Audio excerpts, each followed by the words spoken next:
Hello, good afternoon, and welcome to the Midday News. This bulletin is coming to you live from our studios here at Kokomlim Lane, Accra, on digital address GA 0993341 on Joy 99.7 FM. It's also live on Love 99.5 FM in Kumasi, affiliates across the country on ABN Radio in London and around the world at myjoyonline.com. The news is brought to you by UMB Bank, UMB Digibank, Let's Go, Telesol 4G, proudly Ghanaian, Telesol, Just a Touch, and Mark Auto Parts Ghana, distributors of Isuzu and Chevy cars. Mark Auto Parts Ghana with you for the long run. In this edition, no justice for teenager left impotent after hours of torture suffered at the hands of soldiers 2 years ago in northern regional capital Tamale. Think of not having an erection is simply telling me I cannot give birth. And if I can't give birth, whom am I to the society?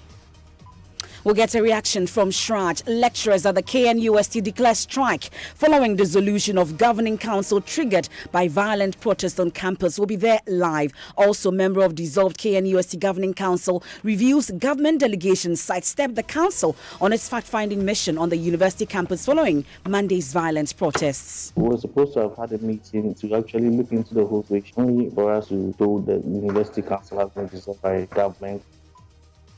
And just how did Vice Chancellor Professor Obri Danso fall out with the students? Unfortunately, Ghana, when we see a woman being the head of anything, we think that it is wrong. Under its administration, various female organizations like Women in Science, Technology, Engineering and Mathematics Ghana had wings to fly. We have details, and from the streets to the palace, it's now the reign of dancehall king Shatta Wale. He narrates how the separation of his parents nearly derailed his dreams. Having that mentality that, okay, when I finish school, I'll do my music small, get some money, then go to the university. But, me finishing school came with this breakup issue, and, all things just like hell broke loose, and I had to leave home and... We'll bring you more as his loyalists talk about how his music continues to inspire them. The message he gives to us, really touched our heart and all that. And, we're very die-hard fan. For life is for life, When you say for life, you mean that, man. Don't say joke, man. The guy is real. Charlie, we are studying him. All these are more plus sports. Nothing on Shatta, but hey, Mediama have petitioned the normalization committee to represent the country in next year's CAF Champions League. But the big question is, do they have the cash backing to also play in the tournament, which is more sapping? We'll hear from the club's communications director in 20. We have details with me, Emefa Apau.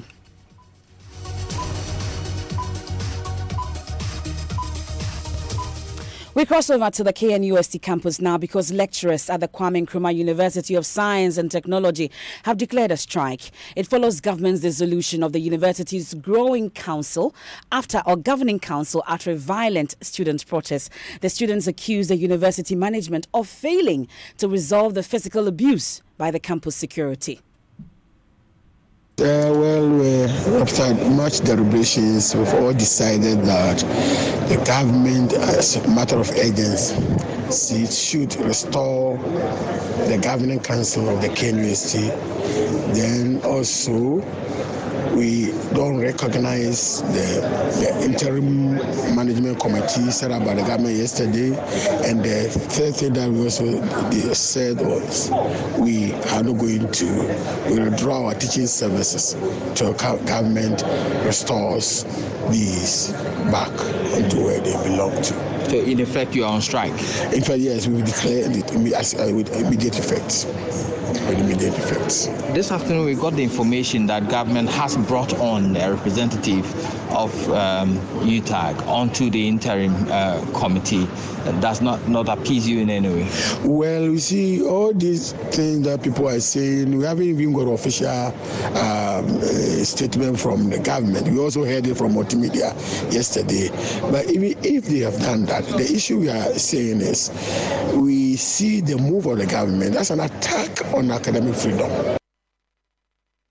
Let's cross over now and speak to Erastus Cesare Donko. He's been monitoring that meeting at the KNUST campus. Erastus, so just so we are clear, what exactly are the reasons for this strike and backed upon by the UTAG local chapter of KNUST?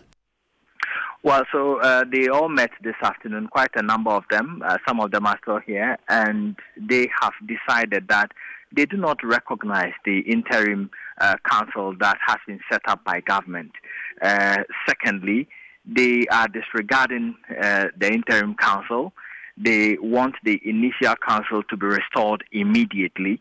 Government can remove its own appointees on that particular council, but they want that council restored immediately. They think that the decision that government took is an attack on the intelligence of lecturers on campus who teach these students who government feel they have been offended. And so that is why they are laying down their tools immediately until government restores the initial council as they are demanding. This is the heritage our fathers want for us, that the university is semi-autonomous. We do our own thing. We have our acts, we have our statutes, and enough mechanisms in our arts institute to deal with this issue. So where comes the government?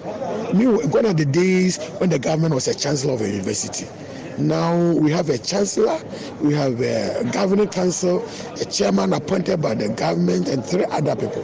And if all these people are not doing well, I think this interim committee will do better than what these people have been doing. You have 4 appointed by the government. If they cannot do it, we'll think about this 7. We are also bringing another 4 from the old council. What is that? So we are not saying whether because UTAG was not there. I'm not even sure we want to be there. If they call us, we have to come back and get a mandate. I'm not sure whether we want to be part of that committee. So the issue is not about whether we are there or we are not there. The issue is attack on our freedom to do. I mean, these are students, and we teach them. And if you cannot solve this problem, somebody who hasn't taught before can do this. I find it very difficult to understand 21st century university and the relationship of the 21st century university with the government. And it amazes us that the government has taken this decision. So we are not, I'm not sure. We haven't received any letter, and if it is, we have to decide whether we want to be part. Now, there's been a situation that has gone on for some time. The entire student body also feel that there have been abuses, there have been brutalities. Their rights have been abused, and so they want redress. Yes, they went on rampage, but then they also have issues that need to be resolved. How does KNUST chapter of UTAG want this whole thing resolved? Let me put in perspective. I've been in council for the past, and I've never, not a single council meeting, we meet 4 times in a year, not a single time that we've received any petition from a student. We haven't. In my capacity as a council member and my capacity as a UTAG president. So they may be complaining to management, well, I don't want to go there. But as a councillor of the university and as a UTAG president, I have never received any petition from any of these students. They have petitioned the Vice Chancellor and his management severally, they say. But that has gone on deaf ears. But the students, SRC has been a part of the council. So we have Professor Eric Kwabena-Folk, who is the KNUST UTAG president. But they asked us, we couldn't listen to the whole interview, but have they considered the effect of the strike, considering that the school has been shut down? Well, they have considered that, and they are not prepared to rescind their decision, despite its effect on the academic calendar and that of student development as well. They still think that if government wants this to be resolved quickly, then immediately he must heed to their needs, and that is restore the old council and let the university structures and statutes prevail. Erastus Asari Donko, the monitoring event. We've just been told that the local chapter of UTAG of the KNUST has just declared an immediate strike. We'll definitely get details. But member of the dissolved governing council of the Kwame Nkrumah University of Science and Technology says government's delegation sidestepped the council on its fact-finding mission to the university campus. According to Eugene Paha, the council was scheduled to hold an emergency meeting today to attempt to resolve the impasse, but the council has been accused for failing to speedily step in, prompting government's decision to dissolve it. But Mr. Paha says the announcement came to them as a big shock. We were supposed to have had a meeting to actually look into the whole situation, only for us to told the university council has been dissolved by government. That is where we have a little challenge. When was this emergency meeting scheduled for? Well, it was scheduled for today. Today, Friday? Yeah. The agitation happened on Monday. So if it's an emergency, why wait 5 days before you meet? Because as of when the agitation happened, there were a lot of issues. There were a lot of security security, Chancellor Regional Security Coordinating Council had to meet to take a decision. The Regional Minister, the Education Minister, and all the ministerial committee from government came to Kumasi for us to have the meet. Why would any of that stop the council from meeting? Yeah, they're all stakeholders in this whole situation. Once the issue happened, that very month, the Regional Minister said that he met with the security at Kumasi and they instructed the campus. And that's Eugene Paha. He's GRASAC president and member of the dissolved KNUST Governing Council. But university lecturers across the country yesterday threatened to abandon the lecture halls. And as you know already, KNUST has taken the lead. But we can hear from Dr. Eric Opoku, president of UTAG. We think what is happening is unfair to the Vice Chancellor. Government has virtually spat in the face of lecturers in this country. We should be getting ready to get politicians to come and teach in our public universities, period. Now, Joy News is today learning that a rep from the University Teachers Association of Ghana, UTAG, has now been added to the 7-member interim management committee announced yesterday. The team now becomes 8 and will have to work to resolve the impasse within 14 days. We'll get more details on this later in our subsequent bulletins. But away from that, an 18-year-old boy has been left impotent after suffering intense abuse at the hands of soldiers 2 years ago in the northern region town of Tamale. He was lashed, slapped, kicked, hanged on a tree and left in the sand for hours just to extract a confession of stealing a mobile phone. What's worse, the men melted plastic on his penis. Now, the teenager, Christopher Kombiang from Bumprugu, but 2 years after he was brutalized by the military men, his case remains unresolved. Jojo Kobina has more. I was really beaten up. I was lashed with neem tree branches. I cried, protesting that they should stop. But they did not. They stripped me naked. They kicked me. And they hung me on a tree, and my leg could not touch the ground. I begged for water, but they did not listen. They melted rubber and dropped it on my back and on my genitals. That is the account of Kombian, a 16-year-old who was brutalized by 2 military officials in 2016 for allegedly stealing a mobile phone worth 500 cedis. He denied stealing the phone, so he was beaten and only gained consciousness while handcuffed to a bed in a hospital. This is my last life. I have said the truth. Let me go in peace. Kombian was in great pain. He could not sit upright for months, eat, drink, and he only managed to pass urine through a catheter. Even using the toilet was difficult. He had to use adult diapers. He had several scars and sores on his back. His face was swollen with saliva drooping from the corner of his mouth. When Joy News broke his story in 2016, the Director of Public Relations at the Ghana Armed Forces, Colonel Eric Agrikwashi, came to the company's premises to deal with officers and take care of Kombian. What I can say is that this is more of a criminal act because the unit or the armed forces will not sanction such treatment to anybody. The police is handling it. We are also doing our investigations to see the culpability of the personnel involved. So once the criminal aspect is dealt with, then we also deal with them. Kombian is now 18 and has relocated from Tamale to Bumprugu in the northern region. Because of the trauma he suffered, it was difficult for him to maintain eye contact as I tried to interview him. His fingers shaking nervously, he looked down at his feet and announced that he's now impotent. What is he saying? Yes, he has finished. I don't know how to describe myself as a human being, because if I'm with friends and they are discussing about how they feel and they go in for girls, those I'm even grown up than them, I used to feel embarrassed. I have to walk away and leave them, but I had nothing to say than to give it to God. When I think of not having an erection, is simply telling me I cannot give birth. And if I can't give birth, whom am I to the society? The Commission on Human Rights and Administrative Justice has been investigating this case for 2 years, but has not concluded yet. Combian's family feels Shraj has delayed in coming out with recommendations. I went in for a lawyer, and Human Rights came in to intervene into the matter. I was told they are to investigate and come out with the report. And in fact, I'm not saying they are not working on it. They are working on it, but I am highly disappointed in them. It has kept so long. I was told the report itself will be out in less than a month. It's getting to 3 years. And I've been going there every day, every night. They keep on telling me they are on it, they are on it. They never give me the report. This is a snippet of a Hotline documentary titled As If We Are Not Humans, coming soon on Joy News. Now let's get on the phone line and speak to the Human Rights Commissioner on Human Rights and Administrative Justice, Mr. Joseph Whittal. Thank you very much for your time here on the Midday News. It's been 2 years, going on 3 years since this incident was brought to your attention. What exactly has been done about it?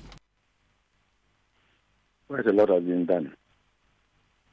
Namely? Two streams of investigations are taking place simultaneously in Accra and in Tamale. There have been panel investigations involving lawyers on the two sides. There have been objections and rulings that have taken place. And right now, the draft report has been forwarded from Northern Region to the head office. And we've asked them to quickly follow some two leads, which are very critical to the outcome of the case, before they will resubmit the report, and then we will push it out. I believe latest by ending November, that report should be out. So within this 2 years, going on 3 years, like we are told, it's been investigations upon investigations. What does the preliminary investigations actually reveal? Clearly, there has been some level of torture, but the main issue is about the identity of the soldiers. From the complainant and his witnesses, we have had to go farther afield to be able to tie the respondents to the case. That is what actually delayed, and that is what led to the objection being raised on the basis of identity by the counsel for the respondents. But we've crossed that bridge now, and we are now prepared to finalize and release the report. And the report will be released in November, you say? Yeah, ending November. But you heard the respondents also in our documentary, the report we just played, quite disappointed in the process so far undertaken by the Commission on Human Rights and Administrative Justice. Well, we have to put this in context. We are dealing with a commission that handles 13,000 cases averagely annually. So that case is only one statistic among 13,000 cases. And so he is right in being in expecting earlier, justice, but we have to serve everybody, and that's the point. So briefly, just before we let you off, are you able to assure that we will definitely bring closure to this matter and justice will be served? Oh yes, I told you, ending November, that report will be out. Apart from the fact that there were some very recent leads that we need to quickly tie up, because they are very germane to the outcome. It should have been ready to be released. So I've asked my Northern Regional Office to go back to the field and clarify those facts for us. We're grateful for your time. That's the Commissioner on Human Rights and Administrative Justice, Joseph Whittal. You're still listening to the Midday News here on Joy 99.7 FM, live across the country on a number of our affiliates, also on myjoyonline.com. Still to come, from the streets to the palace, it is now the reign of dancehall king Shatta Wale. He narrates how the separation of his parents nearly derailed his dreams. Having that mentality that, okay, when I finish school, I'll do my music small, get some money, then go to the university. But, me finishing school came with this breakup issue, and, all things just like hell broke loose, and I had to leave home. And We'll bring you more as his loyalists talk about how his music continues to inspire them. The message you give to us, really touched our heart and all that. And, we're very die-hard fan. For life is for life, Don't you say for life, you mean that, man. Don't you say joke, man. The guy is real. Charlie, we are studying him. We're back after the break.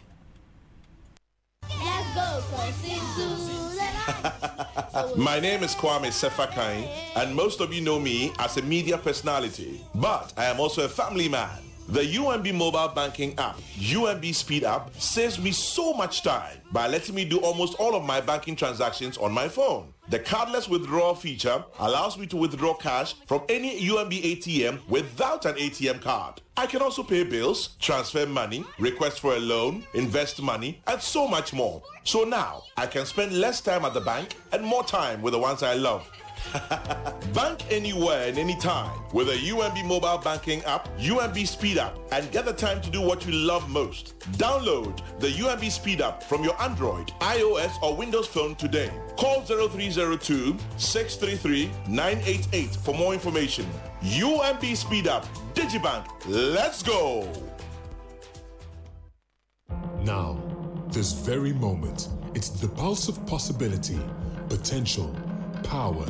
It's time to make your move. To take that step. The time is now. Now. Now. The great things you do tomorrow start with the small steps you take right now. So take that step with Old Mutual. Call us on 0302-230-638 and make now count. Old Mutual. Do great things every day. Thanks for staying with us here on the Midday News. Our top story in the ZAR, the local chapter of UTAG of KNUST has just declared an indefinite strike. We brought you details. It's time now for the latest from the world of sports. Read one? Yes, MFA Mediama are the latest Ghanaian club asking the Normalization Committee to permit them to represent the country in the 2018-2019 CAF Champions League.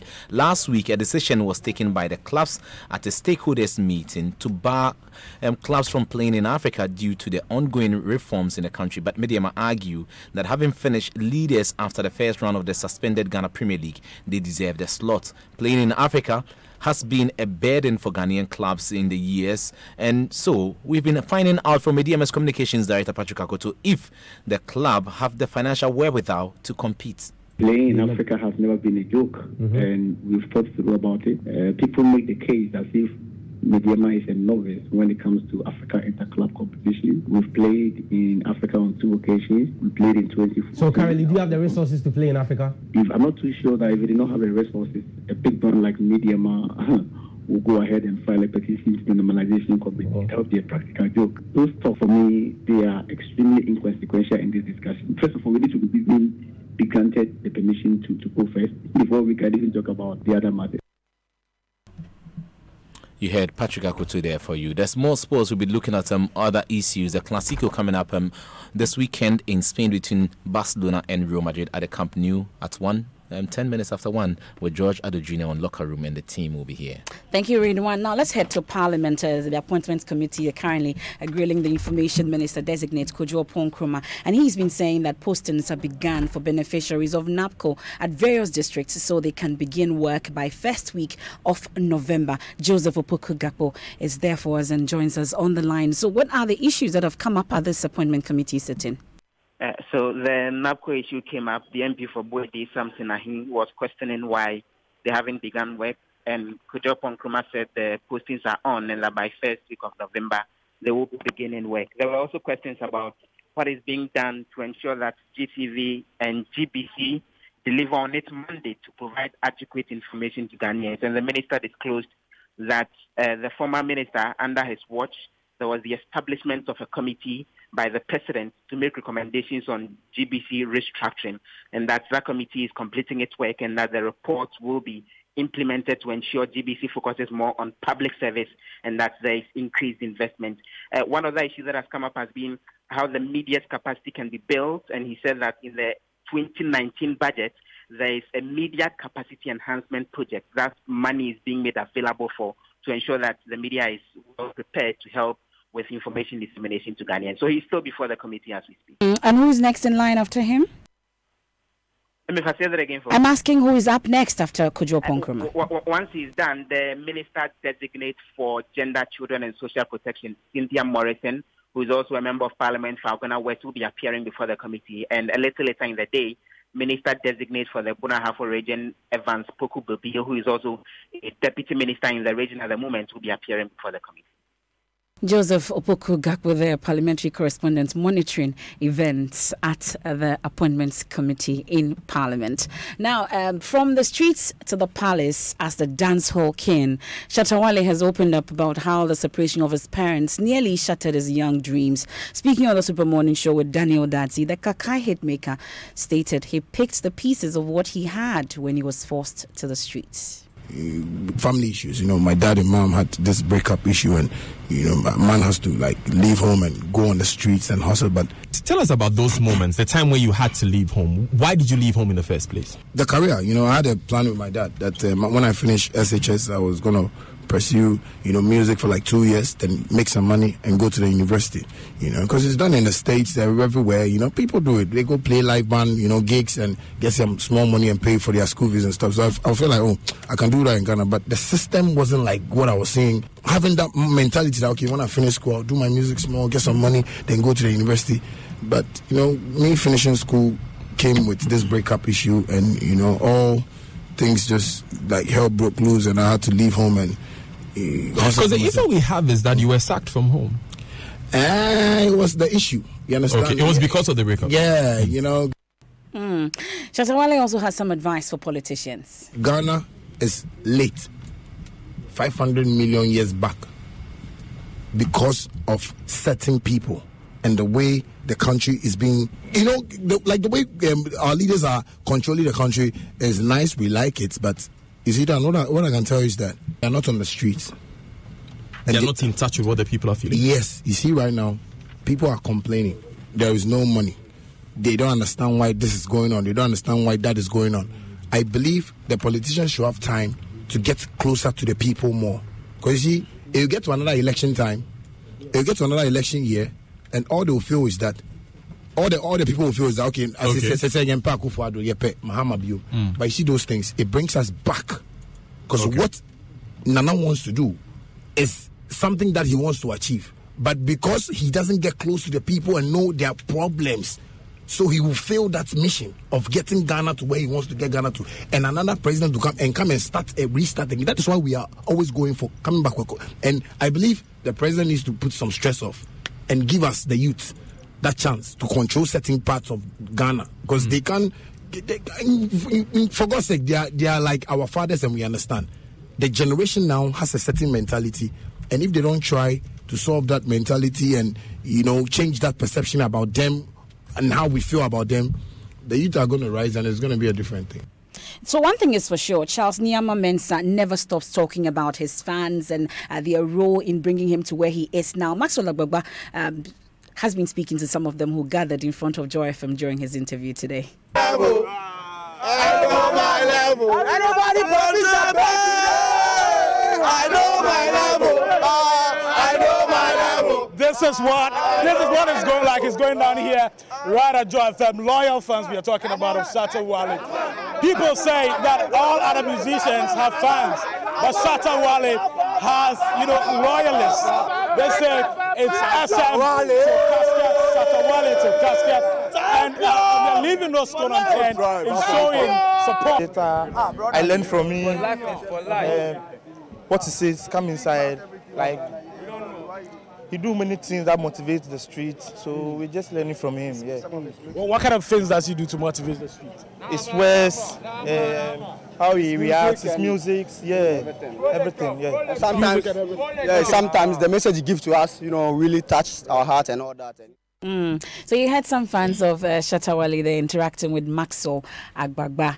Guess everybody's talking about it on social media. Yes, they are. And I'm going to take a tweet from @Saeed Zakari, who says, I love Shatta Wale GH, but listening to him today, it only seems he wants to impose how other artists should behave from his perspective. And @PKA says, at Joy 99.7 FM, Shatta Wale is doing what he's doing because a lot of Ghanaian artists are not hardworking. I'm not a fan, but I love his work ethic. And the last one is from @Nijaba, who says, somebody should tell Shatta Wale that respect is earned. He will get that respect if he genuinely respects his peers. Other than that, he should forget it. There's absolutely nothing godly about what he does and what he presents. It was a heavy breakfast this morning on the Super Morning Show. Certainly will last us a long time. And that's it for the midday news here on Joy 99.7 FM. There's more news when you log on to myjoyonline.com. I am Memefa Apau. Enjoy your weekend.